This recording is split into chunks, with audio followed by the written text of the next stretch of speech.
The Coco Ecological Park is located in the city of Fortaleza, considered of great importance both for the city and for the biodiversity. The aggregation of park's ecosystem began with installation of salt evaporation ponds in the 19th century, which resulted in removal of large areas of mangrove along the river. The activity resisted as the main source of degradation of mangrove until the second half of the 20th century, when salt production has declined. Another milestone of changes in the environment was the construction of the Guarami Mall in 1982. The mall strongly contributed to the growing urbanization of the area and its surroundings, consequently reducing of mangrove areas and endangering park's ecosystem. Roads constructions across the river were also a major factor in environmental degradation, damaging mangroves. In 1989, the park was officially considered as a conservation unit as the Ecological Coco Park. Unfortunately, the law expired in 1994. Since then, the park has not been under any protection. And only now is the government and local NGOs trying to set the official boundaries of the park. The government proposal with the new boundaries has drawn widespread criticism from critics, including architects, university professors, environmental groups, and various non-governmental organizations. Given the importance of the nature resources, I investigated the initiatives currently undertaken by Movimento Pro Avra and SOS Coco to protect and preserve the park.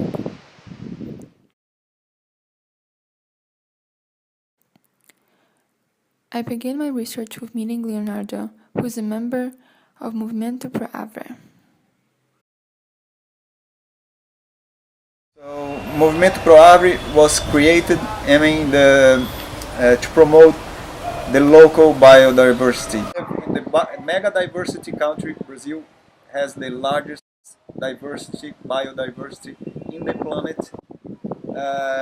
We have only foreign trees planted in the city. This, I suppose, because of our colonial past, yes, and our colonial way of thinking and viewing our society still reflects nowadays. And Movimento Pro Agri wants to change that. We promote everything that's related to the trees. Since the beginning, Movimento Pro Agri have been fighting for the creation of the Coco Park. It's a fight in the society that it's lasting for 40 years. There are many powerful forces that don't want this park to be created. As the state government is proposing now, only a very small park. In all those areas that the businessmen want free for them to build, free for them to install. I say stole. Why? Because in the past, all those land in the park were public land. But during the dictatorship, the military government was very corrupt, and they hand over all those land to this very powerful businessman. They just hand over. Oh, take it, it's yours. And now those guys don't want the park to be created, saying, "Oh, it's my land." So, on the other hand, our population is not how do I say, well organized enough to fight against it, and people don't really care about it. We are only a few. In my point of view, we should be many more fighting for this, but it's a Quixote fight.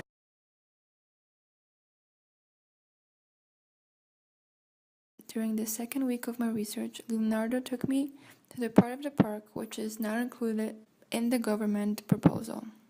He explained to me government plans to divide the park into two conservation units, environmental protection area and the state park protection area. The main difference between those two protections is that the environmental protection area allows sustainable use of the land, where the state park protection is fully protected. And because the law is not so strict for the environmental protection area, it makes it easier for the government to override the protection. Next, I interview Gabriel, who is a member of SOS Coco.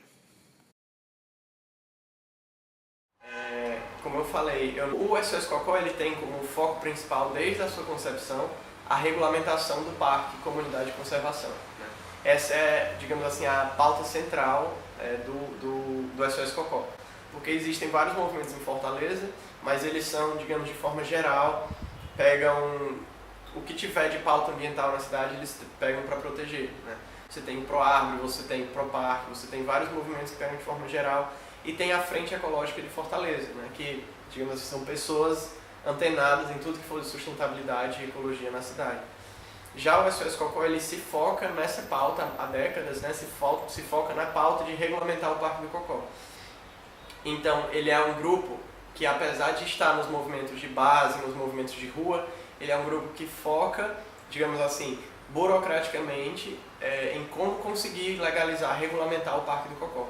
Então, como ele se organiza, né? Então, sempre que tem alguma ameaça de invasão, o SOS Cocó se junta para proteger imediatamente aquela área, né? Já tendo como foco no futuro a regulamentação inteira da área.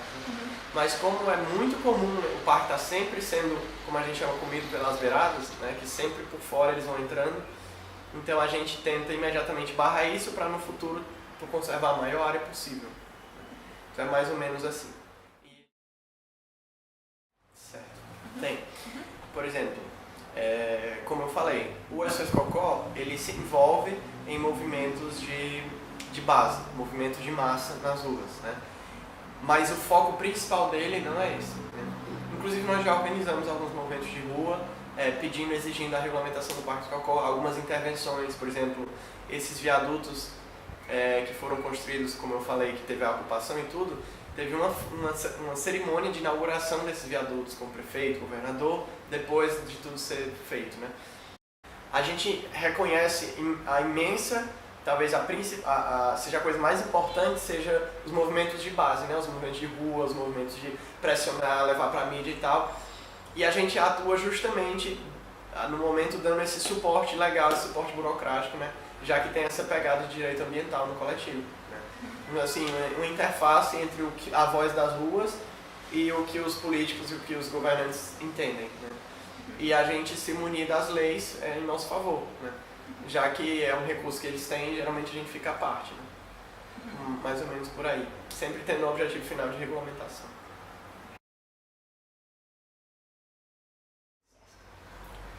Então, o que está acontecendo agora?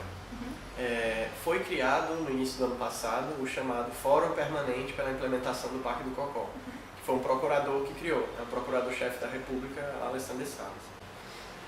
Ele criou esse fórum com a intenção de finalmente regulamentar o Parque do Cocó, como vem sendo pedido há 30 e tantos anos, né? Então, o que ele fez? Ele reuniu numa mesa diversos segmentos que estão conectados com isso de alguma forma. Secretaria do Estado, os órgãos ambientais, né, os órgãos inclusive dos empresários, das construtoras, dos engenheiros, todos que estão conectados com aquilo, e chamou também movimentos sociais e ONGs, né? E botou todos na mesa para, tipo assim, vamos dessa vez, de uma vez por todas, criar o Parque do Cocó.